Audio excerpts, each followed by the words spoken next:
अगर आध्यात्मिक दृष्टिकोण से देखा जाए तो सुदामा जी बहुत धनवान थे। जितना धन उनके पास था किसी के पास नहीं था। लेकिन अगर भौतिक दृष्टि से देखा जाए तो सुदामा जी बहुत निर्धन थे।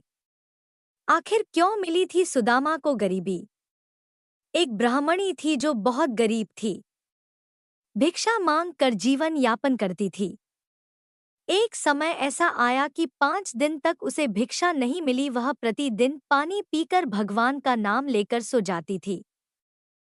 6वें दिन उसे भिक्षा में 2 मुट्ठी चने मिले। कुटिया पर पहुंचते पहुंचते रात हो गई। ब्राह्मणी ने सोचा अब ये चने रात में नहीं खाऊंगी, सुबह वासुदेव को भोग लगाकर तब खाऊंगी। यह सोचकर ब्राह्मणी ने चनों को कपड़े में बांधकर रख दिया और वासुदेव का नाम जपते जपते सो गई। ब्राह्मणी के सोने के बाद कुछ चोर चोरी करने के लिए उसकी कुटिया में आ गए।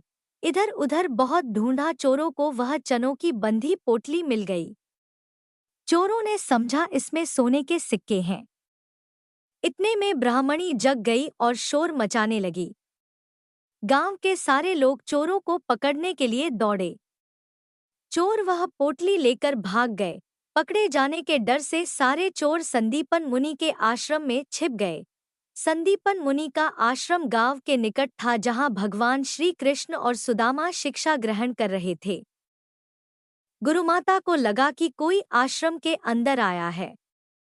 गुरुमाता देखने के लिए आगे बढ़ी। चोर समझ गए कोई आ रहा है। चोर डर गए और आश्रम से भागे। भागते समय चोरों से वह पोटली वहीं छूट गई और सारे चोर भाग गए।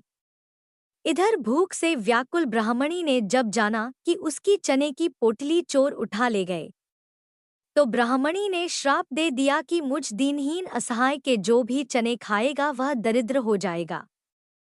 उधर प्रातःकाल गुरु माता आश्रम में झाड़ू लगाने लगी। झाड़ू लगाते समय गुरुमाता को वही चने की पोटली मिली। गुरु माता ने पोटली खोल के देखी तो उसमें चने थे। सुदामा जी और कृष्ण भगवान रोज की तरह जंगल से लकड़ी लाने जा रहे थे। गुरु माता ने वह चने की पोटली सुदामा जी को दे दी और कहा, बेटा जब वन में भूख लगे तो दोनों लोग यह चने खा लेना। सुदामा जी जन्मजात ब्रह्मज्ञानी थे।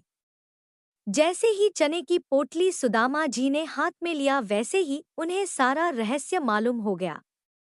सुदामा जी ने सोचा, गुरु माता ने कहा है यह चने दोनों लोग बराबर बांट के खाना, लेकिन ये चने अगर मैंने त्रिभुवंती श्री कृष्ण को खिला दिए तो सारी सृष्टि दरिद्र हो जाएगी। नहीं नहीं, मैं ऐसा नहीं करूंगा। मेरे जीवित रहते मेरे प्रभु दरिद्र हो जाएं, मैं ऐसा कदापि नहीं करूंगा। मैं ये चने स्वयं खा जाऊंगा लेकिन कृष्ण को नहीं खाने दूंगा। और सुदामा जी ने सारे चने खुद खा लिए। दरिद्रता का श्राप सुदामा जी ने स्वयं ले लिया, लेकिन अपने मित्र श्री कृष्ण को एक भी दाना चना नहीं दिया। अगर आपको ये वीडियो अच्छा लगे तो इसे लाइक, शेयर और चैनल को सब्सक्राइब कर लीजिए। इससे हमें आपके लिए और अच्छे वीडियो बनाने की प्रेरणा मिलती है। धन्यवाद।